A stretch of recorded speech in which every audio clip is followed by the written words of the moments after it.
শুভ সকাল। Cantonment public school ও college রংপুরের online ক্লাসে তোমাদের সবাইকে স্বাগতম। আজ আমরা বিজ্ঞানের নবম অধ্যায়ে অর্থাৎ বর্তনী ও জলবিদ্যুৎ আলোচনা করব।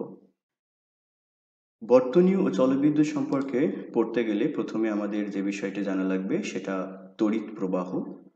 আর তড়িৎ প্রবাহ সম্পর্কে জানতে গেলে আমাদের তিনটি বিষয় সম্পর্কে স্পষ্ট ধারণা থাকা লাগবে। প্রথম যে বিষয়টি সেটা তোমরা স্ক্রিনে দেখতে পাচ্ছ, পরিবাহী বা তার কি।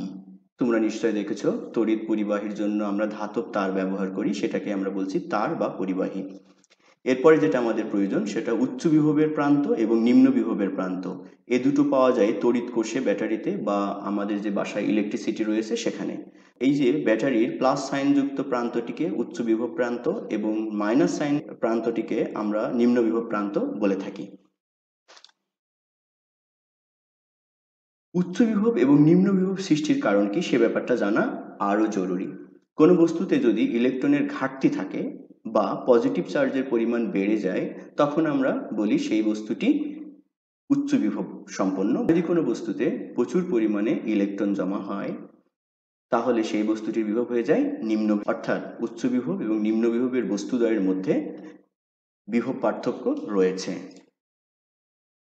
এখন যদি একটি উচ্চ বিভবের বস্তু এবং একটি নিম্ন বিভবের বস্তু আমরা ধাতব তার দিয়ে সংযোগ স্থাপন করি, তাহলে নিম্ন বিভবের বস্তুতে যেহেতু প্রচুর ইলেকট্রন রয়েছে সেই ইলেকট্রনগুলো উচ্চ বিভবের বস্তুতে গমন করবে, কারণ ইলেকট্রন নিম্ন বিভবের থেকে উচ্চ বিভবের বস্তুতে গমন করে, আর এর ফলেই তড়িৎ প্রবাহ তৈরি হয়।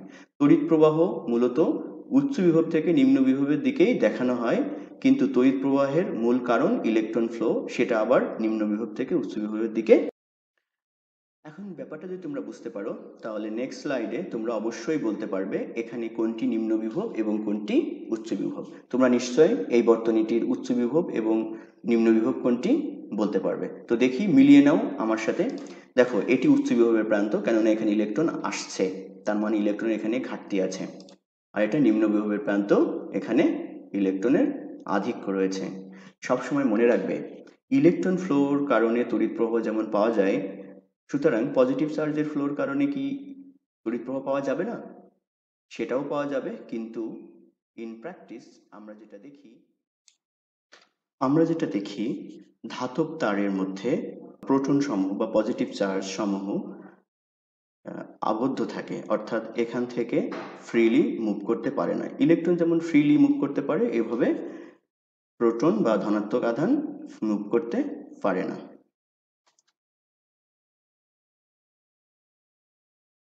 এখন এই যে তড়িৎ পরিবহনের জন্য আমাদের প্রয়োজন একটি উচ্চ বিভবের প্রান্ত এবং একটি নিম্ন বিভবের প্রান্ত। তো উচ্চ বিভবের প্রান্ত এবং নিম্ন বিভবের প্রান্তের মধ্যে বিভব পার্থক্য থাকতে হয়, তার মানে তড়িৎ পরিবাহিত হওয়ার জন্য একটি ধাতব তারের দুই প্রান্তে বিভব পার্থক্য থাকা প্রয়োজন। তাহলে আমাদের বিভব পার্থক্য সম্পর্কে জানা খুবই জরুরি। বিভব পার্থক্যের একটা সংজ্ঞা আমরা দিয়ে দিই। তোমরা নিশ্চয়ই জানো একটা চার্জ যখন চারপাশে একটা তড়িৎ ক্ষেত্র তৈরি হয় এবং তড়িৎ ক্ষেত্রের প্রতিটা বিন্দুর বিভব সমান নয়। একটি একক ধনাত্মক চার্জকে যদি আমরা তড়িৎ ক্ষেত্রের কোনো বিন্দু থেকে অন্য একটা বিন্দুতে নিয়ে যাই তাহলে কাজ করতে হয়। এই যে কাজ করা হলো, এই কাজটুকুই হলো এই দুই বিন্দুর বিভব পার্থক্য। বুঝতে পেরেছো নিশ্চয়? তো আমরা সংজ্ঞাটা এখান থেকে দেখে নিই। পাশে দেখতে পাচ্ছ একটি ব্যাটারি, বা আমরা এটাকে তড়িৎ কোষ বলি, মূলত ব্যাটারি বলা উচিত নয়। ব্যাটারি হলো অনেকগুলো তড়িৎ কোষের সমন্বয়ে তৈরি হয়। তো এখানে একটা ব্যাটারি তোমরা দেখতে পাচ্ছ, এর প্লাস সাইন এটা হলো উচ্চ বিভব প্রান্ত, অর্থাৎ এখানে ইলেকট্রনের ঘাটতি রয়েছে। আর মাইনাস সাইন যেখানে নেগেটিভ রয়েছে। যখনই সুইচটা আমরা অন করে দিলাম তখন বাল্বটি জ্বলতে শুরু করলো। এর অর্থ কি? এর অর্থ এর ভিতর দিয়ে তড়িৎ প্রবাহ চালু হয়েছে। এখন দেখো একটা ধাতব তার আমরা দেখতে পাচ্ছি, এখানে ইন্ডিকেট করা আছে ইলেকট্রন এবং পরিবাহ। দেখো এভাবে একটা তারের মধ্য দিয়ে ইলেকট্রন গমন করছে। তো এরকম গমন করা মানে তড়িৎ প্রবাহ পাওয়া, তার মানে তড়িৎ প্রবাহের সংজ্ঞা আমরা এখান থেকে দিতে পারি। তড়িৎ প্রবাহের সংজ্ঞা দেওয়ার জন্য এই যে আমরা এখানে যে পরিবাহীটির প্রস্থচ্ছেদ বলা হয় এটাকে, অর্থাৎ দৈর্ঘ্যের সাথে লম্বভাবে যদি ছেদ করা হয় তাহলে যে অংশটা পাওয়া যায় সেটাকে আমরা বলি প্রস্থচ্ছেদ। এই প্রস্থচ্ছেদের ভিতর দিয়ে যে পরিমাণ চার্জ একক সময়ে ফ্লো করবে তার নামই তড়িৎ প্রবাহ। তাহলে তড়িৎ প্রবাহের সংজ্ঞাটা আমরা এভাবে দিয়ে দিতে পারি, এবং তড়িৎ প্রবাহের একটা একক রয়েছে অ্যাম্পিয়ার। পাশে একটি বর্তনী দেখতে পাচ্ছ তোমরা, এই যে একটি বর্তনী দেখতে পাচ্ছ।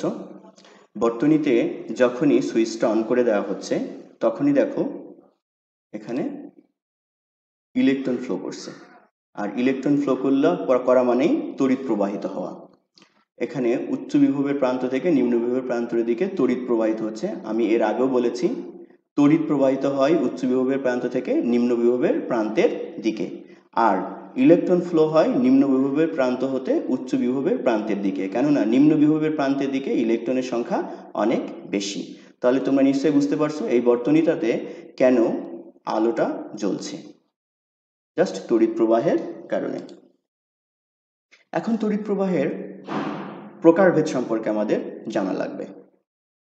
তো দেখো, যদি সময়ের সাথে সাথে কোনো তড়িৎ প্রবাহের দিক পরিবর্তন না হয় তখন আমরা সেই ধরনের প্রবাহকে বলি একমুখী প্রবাহ। তোমরা নিশ্চয়ই গ্রাফ করেছো গণিতে, এদিকে এক্স অক্ষ এবং এদিকে ওয়াই অক্ষ, এখানে এদিকে আমরা সময় অক্ষ দিয়েছি, এদিকে তড়িৎ প্রবাহ দিয়েছি। তার মানে এদিকে যদি পজিটিভ তড়িৎ প্রবাহ হয় তাহলে এর নিচের দিক হবে নেগেটিভ তড়িৎ প্রবাহ, কিন্তু নিচের দিকে যদি তড়িৎ প্রবাহ না পাওয়া যায় তখন আমরা বলবো একমুখী প্রবাহ, তার মানে সর্বদা একই ধরনের। দেখো, সময় যখন 0 ছিল তখন তড়িৎ প্রবাহের মান যা ছিল সময়ের সাথে সাথে তড়িৎ প্রবাহের মান ওই একই দিকে ধনাত্মক দিকেই আছে এবং মান চেঞ্জ হয়নি, তাই এই ধরনের প্রবাহকে আমরা বলি একমুখী প্রবাহ। এর ইংরেজি নাম ডিরেক্ট কারেন্ট, বা সংক্ষেপে বলা হয় ডিসি। তাহলে ডিসি বিদ্যুতের সংজ্ঞা আমরা এভাবে দিতে পারবো। পর্যায়বৃত্ত প্রবাহের ব্যাপারটা ঠিক একই রকম, কিন্তু এখানে নিশ্চয়ই বুঝতে পারছো যে একমুখী হবে না, অর্থাৎ তড়িৎ প্রবাহ সময়ের সাথে সাথে দিক পরিবর্তন করবে। এই যে এখানে চিত্রে দেখতে পাচ্ছ তোমরা, এই টাইম পর্যন্ত তড়িৎ প্রবাহ ছিল ধনাত্মক দিকে, পরে এখান থেকে এই টাইম পর্যন্ত তড়িৎ প্রবাহ হয়েছে ঋণাত্মক দিকে, অর্থাৎ এখানে তড়িৎ প্রবাহ যেদিকে নিচের দিকে তড়িৎ প্রবাহ তার উল্টো দিকে, এটাকে আমরা বলছি পর্যায়বৃত্ত প্রবাহ। তাহলে পর্যায়বৃত্ত প্রবাহের সংজ্ঞাটা আমরা এখান থেকে দিয়ে দিতে পারি, যখন নির্দিষ্ট সময় পর পর তড়িৎ দিক পরিবর্তন করে তখন সেই তড়িৎকে আমরা বলি, এর ইংরেজি হলো অল্টারনেটিং কারেন্ট, সংক্ষেপে যেটাকে আমরা বলি এসি কারেন্ট। এখানে একটা বিষয় কিন্তু স্পষ্ট করে খাতায় লিখতে হবে পরীক্ষায় আসলে, নির্দিষ্ট সময় পরপর, এই নির্দিষ্ট সময় পরপরটাকে বলা হয় পর্যায়কাল, অর্থাৎ এই সময়টা ওই তড়িতের জন্য নির্দিষ্ট, ফিক্সড, এটা কখনো চেঞ্জ হবে না। আমি এখানে একটি ছবি দিয়েছি, ছবির মধ্যে তোমরা দেখতে পাচ্ছ এটা একটা পরিবাহীর আন্ত আণবিক গঠন দেখানো হয়েছে, যেটা আসলে আমরা খালি চোখে দেখতে পারি না। প্রান্তে নেগেটিভ টার্মিনাল এবং এই প্রান্তে পজিটিভ টার্মিনাল আমরা যুক্ত করেছি, ফলে এই প্রান্ত থেকে এই প্রান্তের দিকে ইলেকট্রন ফ্লো করছে। দেখো, ইলেকট্রনগুলো যখন ফ্লো করছে তখন পরমাণুগুলো কিন্তু স্থির রয়েছে, ফলে ইলেকট্রনগুলো পরমাণুর সাথে ধাক্কা খাচ্ছে। এই যে সংঘর্ষ লিপ্ত হওয়া বা ধাক্কা খাওয়া, এর কারণে ইলেকট্রনগুলো ফ্লো বাধাগ্রস্ত হচ্ছে, আর ইলেকট্রনের ফ্লো বাধাগ্রস্ত হওয়া মানে তড়িৎ প্রবাহ কমে যাওয়া। বাধা হয়, সেই বাধাকে আমরা রোধ বলে থাকি, এবং এই রোধের একক ওহম। এখানে একটি ধাতব তার তোমরা দেখতে পাচ্ছ, এই ধাতব তারের মধ্যে পরমাণু রয়েছে, পরমাণুর ভিতরে অনেক মুক্ত ইলেকট্রন রয়েছে, এগুলো যখনই আমরা বিভব পার্থক্যে রাখি তখনই ইলেকট্রনগুলো মুভ করতে শুরু করে। এবং দেখো, ইলেকট্রন প্রবাহে পরিবাহী যে বাধা দিচ্ছে তাই হচ্ছে রোধ। এই রোধকে আমরা আর দিয়ে প্রকাশ করি। রোধের আরেকটা সংজ্ঞা এভাবে দেওয়া যেতে পারে যে পরিবাহীর যে ধর্মের কারণে এর ভিতর দিয়ে তড়িৎ প্রবাহ বাধাগ্রস্ত হয় তাকে আমরা রোধ বলি। এখন আমরা একটা ইন্টারেস্টিং জিনিস পড়ব, ওহমের সূত্র। ওহমের সূত্রতে দেখো আমরা অলরেডি কিছু বেসিক ব্যবহার করব যা আমরা অলরেডি আগে থেকে জেনে এসেছি। তোমরা নিশ্চয়ই জানো যে পজিটিভ চার্জে চার্জিত বস্তুর উচ্চ বিভব হয় এবং নেগেটিভ চার্জে চার্জিত বস্তুর বিভব নিম্ন বিভব হয়। তো এখানে চিত্রে আমরা দেখতে পাচ্ছি, চিত্রে এখানে দেখা যাচ্ছে বাম পাশে সব চার্জিত বস্তুগুলো পজিটিভ চার্জে চার্জিত এবং ডান পাশে সব নেগেটিভ চার্জে চার্জিত। তাহলে আমরা ব্রড সেন্সে বলতে পারি বাম পাশের চার্জিত বস্তুগুলো উচ্চ বিভবের এবং ডান পাশের চার্জিত বস্তুগুলো নিম্ন বিভবের। কিন্তু ডান পাশের চার্জিত বস্তুগুলোর মধ্যে দেখো চার্জের পরিমাণ কম বেশি রয়েছে, তাহলে যার চার্জের পরিমাণ সব থেকে কম সে হবে উচ্চ বিভব কিন্তু কম, এটা। এরপরে এটা চার্জের পরিমাণ অনেক বেশি, এর তুলনায় এর বিভবের মান বেশি, এটা চার্জের পরিমাণ সবচেয়ে বেশি, এর বিভবের মান সবচেয়ে বেশি। আর একইভাবে নেগেটিভ চার্জে চার্জিত বস্তুর বিভবগুলো আমরা জানি যেহেতু নিম্ন বিভব হয়, তাহলে নেগেটিভ চার্জে চার্জিত বস্তুর চার্জের সংখ্যার উপর ভিত্তি করে উপরের দিকে যে চার্জিত বস্তুটা রয়েছে এই চার্জিত বস্তুটার বিভব যা, এটা তার থেকে আরো কম, এটা তার থেকে আরো কম, তাহলে আমরা বলতে পারি প্রথমে এই জোড়া দুইয়ের মধ্যে বিভব পার্থক্য তুলনামূলকভাবে কম। ধরো এটা 5 ভোল্ট, এটা -5 ভোল্ট, ডিফারেন্স হলো 10 ভোল্ট। এটা 10 ভোল্ট, এটা -10 ভোল্ট, ডিফারেন্স হলো 20 ভোল্ট। এটা 30 ভোল্ট, এটা -30 ভোল্ট, তাহলে এদের মধ্যে ডিফারেন্স হলো 60 ভোল্ট। তাহলে বিভব পার্থক্য নিচের দিকে বেড়েছে। আমরা যদি এখন এই বস্তুদ্বয়কে তার দিয়ে সংযুক্ত করি তাহলে দেখব বিভব পার্থক্য যত বেশি তড়িৎ প্রবাহের মানটা তত বেড়ে গেছে। তাহলে এখান থেকে একটা ইম্পর্টেন্ট শর্ত আমরা পেয়ে যাই, সেটা হলো সমানুপাতিক শর্ত। সমানুপাতিক শর্ত এরকম যে যত বিভব পার্থক্য বেড়েছে তড়িৎ প্রবাহ তত বেড়েছে। এই ধরনের সম্পর্ককে আমরা বলি সমানুপাতিক সম্পর্ক। আমরা যদি একটা গ্রাফ তৈরি করি, অর্থাৎ একটা তড়িৎ যন্ত্রে বিভিন্ন বিভব প্রয়োগ করব এবং তার মধ্যে দিয়ে তড়িৎ প্রবাহ যদি আমরা মেপে দেখি তাহলে আমরা এখানে একটা সমানুপাতিক সম্পর্ক পাবো এবং এই সরলরেখাটা সমানুপাতিক সম্পর্ক নির্দেশ করে। যদি কোনো পরিবাহীর দুই প্রান্তের বিভব পার্থক্য ভি দেওয়া হয় এবং ওই পরিবাহীর অভ্যন্তরীণ যে রোধ সেই রোধটা যদি আর হয় এবং এর ভিতর দিয়ে যদি তড়িৎ প্রবাহ আই হয় তাহলে তড়িৎ প্রবাহ আই সমান ভি বাই আর লেখা যায়। এটা মূলত ওহমের সূত্র। এখন দেখো ওহমের সূত্রের বিবৃতিটা কি সেটা আমরা দেখি। আমরা গাণিতিক অংশটা অলরেডি দেখে ফেলেছি। তোমরা দেখতে পাচ্ছ একটা ব্যাটারি রয়েছে, তড়িৎ কোষ রয়েছে, তড়িৎ কোষের দুই প্রান্তের সাথে রোধ যুক্ত আছে এবং এর ভিতর দিয়ে তড়িৎ প্রবাহিত হচ্ছে। তাপমাত্রা স্থির থাকলে, এখানে ইম্পর্টেন্ট কথা কিন্তু তাপমাত্রা স্থির থাকলে। কেন তাপমাত্রা স্থির থাকার কথা বলা হয়েছে? কারণ আমরা জানি পরিবাহীর ভিতরে যে পরমাণুগুলো থাকে তাপমাত্রা বৃদ্ধির সাথে সাথে তাদের কম্পন বাড়তে থাকে, আর কম্পন বাড়ার অর্থ হলো এর ভিতর দিয়ে যে ইলেকট্রনগুলো ফ্লো করছে বা তড়িৎ প্রবাহ হচ্ছে সেটার বাধা বেড়ে যাবে, অর্থাৎ রোধের পরিমাণ বেড়ে যাবে। তাহলে তাপমাত্রা স্থির থাকলে এই বাধাটা ফিক্স থাকবে, অর্থাৎ রোধ নির্দিষ্ট থাকবে। তাই বলা হয়েছে তাপমাত্রা স্থির থাকলে কোনো নির্দিষ্ট পরিবাহকের মধ্য দিয়ে প্রবাহিত তড়িৎ প্রবাহের মান পরিবাহকের দুই প্রান্তের বিভব পার্থক্যের মানের সমানুপাতিক হয়, যেটা আমরা এর আগে দেখে ফেলেছি। এবং ওহমের সূত্র থেকে I = V/R আমরা এখানে পাই কোনো পরিবাহীর দুই প্রান্তের বিভব পার্থক্য 5 ভোল্ট এবং এর মধ্য দিয়ে তড়িৎ প্রবাহ 2 অ্যাম্পিয়ার হলে ওই পরিবাহীর রোধ কত। রোধের সূত্র থেকে আমরা জানি R = V/I। এখানে দেওয়া আছে V এর মান 5 ভোল্ট, I এর মান 2 অ্যাম্পিয়ার এবং আমাকে বের করতে বলা হয়েছে R এর মান কত, রোধের মান কত। তো এখানে আমরা এইভাবে অঙ্কটা করে ফেলতে পারি। এখানে রোধের মান আমরা পেলাম 2.5 ওহম। অতএব প্রশ্ন অনুসারে উক্ত পরিবাহীর রোধের মান 2.5 ওহম। ধরো একটা বাল্ব, বৈদ্যুতিক বাল্ব, এখানে একটা তড়িৎ কোষের সাথে সংযুক্ত আছে, ব্যাটারির সাথে সংযুক্ত আছে। আমার মনে হয় তোমরা সবাই এটা দেখতে পারছো। এটা একটা ব্যাটারি,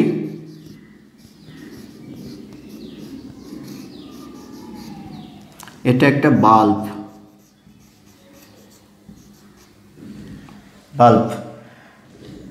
বাল্বের রোধ দেওয়া আছে 484 ওহম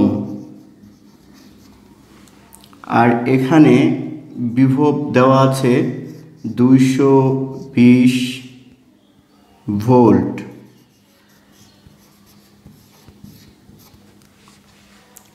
প্রশ্ন যে এর ভিতর দিয়ে যে তড়িৎ প্রবাহ হবে I সমান কত। তো এরকম একটা প্রবলেম তোমাদের ধরো দেওয়া আছে। তো এরকম প্রবলেম দেওয়া থাকলে আমরা অলরেডি করতে পারি যে এখানে কি কি দেওয়া আছে সেগুলো আমরা এখানে লিখতে পারি। দেওয়া আছে R এর মান 484 ওহম, ভি এর মান 220 ভোল্ট আর I এর মান কত বের করতে হবে। তো আমরা তো অলরেডি ওহমের সূত্র থেকে জানি I সমান V/R। তো আমরা জানি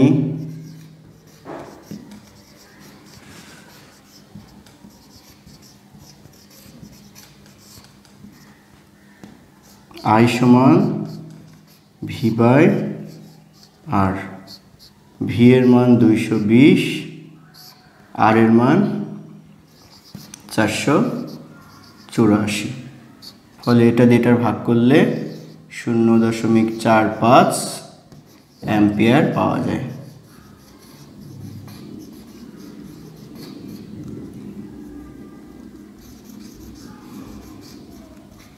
এভাবেও অঙ্ক তোমাদের পরীক্ষায় আসতে পারে। তোমরা এই পাশের চিত্রটি একটু ভালোভাবে লক্ষ্য করে দেখো। পাশের চিত্রটি কি হচ্ছে, যে এখানে 3টি বাল্ব এমনভাবে সংযুক্ত যে প্রত্যেকের মধ্য দিয়ে একই মানের তড়িৎ প্রবাহ হচ্ছে। একটা তড়িৎ কোষের সাথে এটা সংযুক্ত, কিন্তু একটা বাল্বকে সরিয়ে নিলে অন্য বাল্বগুলো বন্ধ হয়ে যাচ্ছে। এই ধরনের সংযোগকে আমরা বলে থাকি শ্রেণী সংযোগ। দেখো, তড়িৎ প্রবাহ একটা বাল্বের মধ্য দিয়ে আর একটা বাল্বে, তারপরের বাল্বে, এভাবে আবার নিম্ন বিভব প্রান্তে ফেরত আসছে। এটা আরেক ধরনের সংযোগ। দেখো, প্রতিটা বাল্ব তড়িৎ উৎসের সাথে এমনভাবে সংযুক্ত যে একটা বাল্ব নষ্ট হয়ে যাওয়া বা সরিয়ে নেওয়ার উপরে অন্য বাল্বগুলো জ্বলা নিভা নির্ভর করছে না। অর্থাৎ আমরা এখানে বলতে পারি প্রত্যেকটা বাল্ব তড়িৎ উৎসের সাথে সরাসরি সংযুক্ত রয়েছে। প্রত্যেকটা বাল্বই তড়িৎ উৎসের সাথে সরাসরি সংযুক্ত রয়েছে, তাই পুরো শক্তিটাই প্রত্যেকটা বাল্ব পাচ্ছে, ফলে প্রত্যেকটা বাল্ব সমান উজ্জ্বলতায় জ্বলছে। এই ধরনের সংযোগকে আমরা বলে থাকি সমান্তরাল সংযোগ। এখন তোমরা লক্ষ্য করো, পাশে যে চিত্রটি রয়েছে, বর্তনীটা রয়েছে, সেই বর্তনীর সুইচ অন করলে বাল্বটি জ্বলছে, সুইচ অফ করলে বাল্বটি বন্ধ হয়ে যাচ্ছে। তড়িৎ চলাচলের সম্পূর্ণ পথ, এই যে এখান থেকে তড়িৎ এইদিকে প্রবাহিত হচ্ছে, তড়িৎ চলাচলের সম্পূর্ণ পথকে আমরা কি বলতে পারি? বর্তনী বলে থাকি। তাহলে এখান থেকে বর্তনীর সংজ্ঞাটা তোমরা পেয়ে যাচ্ছ।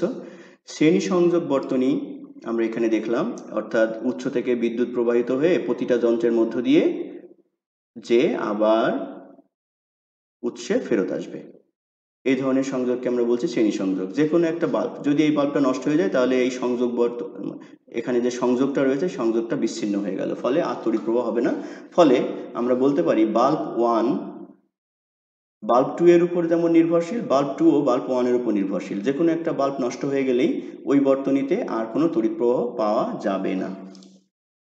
সমান্তরাল বর্তনীর ক্ষেত্রে কি হচ্ছে, দেখো, এটা আমার সোর্স 6 ভোল্টের একটা ব্যাটারি, এখান থেকে তড়িৎ প্রবাহিত হচ্ছে এবং তড়িৎ দুই পথে যেয়ে দুটো বাল্বকে জ্বালিয়ে আবার ফেরত আসছে।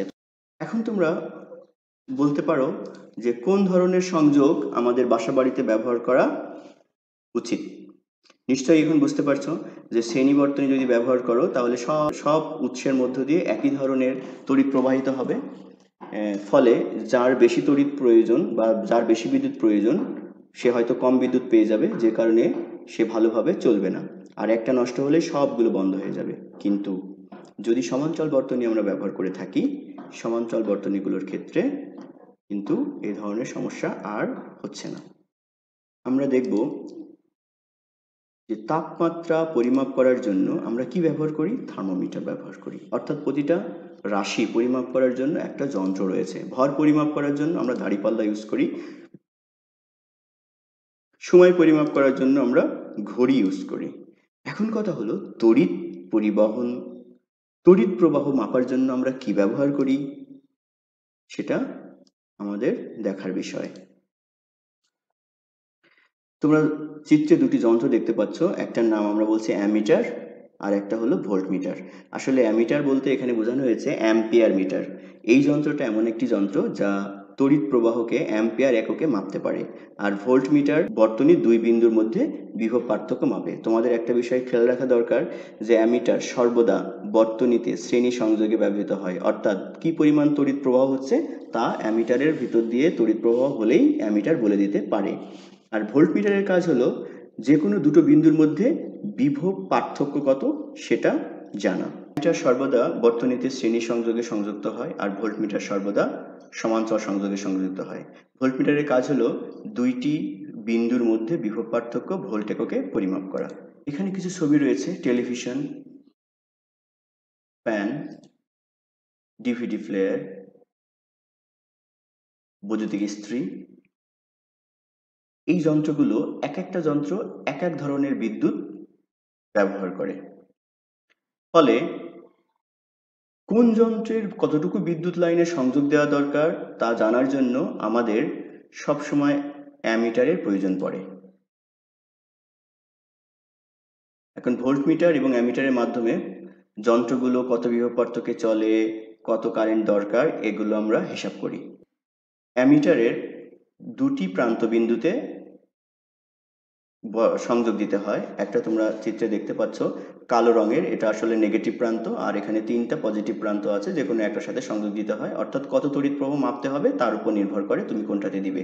যেমন এখানে 3 অ্যাম্পিয়ার তড়িৎ প্রবাহ পর্যন্ত মাপতে পারবে, এখানে সে 100 অ্যাম্পিয়ার পর্যন্ত তড়িৎ প্রবাহ মাপতে পারবে, এখানে 500 মিলি অ্যাম্পিয়ার পর্যন্ত তড়িৎ প্রবাহ মাপতে পারবে। অর্থাৎ তড়িৎ প্রবাহ কত তার উপর নির্ভর করে এখানে সংযোগ দিতে হয়। তো অ্যামিটার সংযোগ দেওয়ার ক্ষেত্রে সবসময় মনে রাখতে হবে নেগেটিভ প্রান্তের সাথে কালো, এই পোর্টের মধ্যে ধনাত্মক প্রান্ত এবং এই পোর্টের মধ্যে কালো পোর্টের মধ্যে ঋণাত্মক প্রান্ত সংযোগ না দিলে অ্যামিটারটি নষ্ট হয়ে যেতে পারে। তড়িৎ প্রবাহ মাপার যন্ত্রের নাম তাহলে আমরা পেলাম অ্যাম্পিয়ার মিটার। এখানে একটা ভোল্ট মিটার দেখানো হয়েছে, তোমরা দেখতে পাচ্ছ। এখানে ওই কালো রঙের তার এবং লাল রঙের তার রয়েছে। লাল রঙের তার পজিটিভ প্রান্তের সাথে সংযোগ বোঝানোর জন্য ব্যবহার হয়, আর কালো রঙের তার ব্যবহার হয়, কালো রং ব্যবহার হয় নেগেটিভ প্রান্তের সাথে সংযুক্ত করার জন্য। বর্তনীর যে দুই বিন্দুর বিভব পার্থক্য পরিমাপ করতে হবে, ভোল্টমিটার সেই দুই বিন্দুর সাথে সমান্তরালভাবে যুক্ত করতে হবে। এই ব্যাপারটা খুবই গুরুত্বপূর্ণ। এরপরে দেখো ফিউজ। এটা আমরা প্রায় সব বর্তনীতেই দেখে থাকি, তোমাদের বাসা বাড়িতে আছে বা এর আধুনিক ভার্সনটা হয়তো আছে, যেগুলোকে আমরা বলি কাট আউট। বৈদ্যুতিক ফিউজে সাধারণত একটি সিরামিকের কাঠামো থাকে এবং সেখানে ফিউজ হিসেবে সরু তামার তার থাকে। এরকম ফিউজ আমরা সবসময় দেখি বিভিন্ন যন্ত্রপাতিতে ব্যবহার হয়, বিভিন্ন বৈদ্যুতিক সংযোগে ব্যবহৃত হয়ে থাকে। এই যে আধুনিক ফিউজগুলো অনেকটা এই ধরনের। এই ফিউজগুলোর প্রথম কাজ হলো যে তড়িৎ প্রবাহ নিয়ন্ত্রণ করা। যদি কোনো কারণে বর্তনীতে বেশি পরিমাণ তড়িৎ প্রবাহ হয় তাহলে প্রত্যেকটা ফিউজের একটা রেটিং থাকে যে সে কত অ্যাম্পিয়ার পর্যন্ত তড়িৎ প্রবাহ সহ্য করতে পারে। তার বেশি পরিমাণ তড়িৎ প্রবাহ হলেই ফিউজটি পুড়ে যায় এবং বর্তনীটি বিচ্ছিন্ন হয়ে যায়। বিদ্যুৎ অপচয় রোধে সচেতনতার জন্য আমাদের ব্যাপকভাবে ভূমিকা রাখা প্রয়োজন, কেননা দৈনন্দিন জীবনে বিদ্যুতের চাহিদা প্রচুর। শিল্প কলকারখানায় প্রচুর পরিমাণে বিদ্যুৎ ব্যবহার হয়। আমাদের উন্নতির জন্য বিদ্যুৎ অপরিহার্য, ফলে বিদ্যুৎ আমাদের অপচয় রোধ করা উচিত।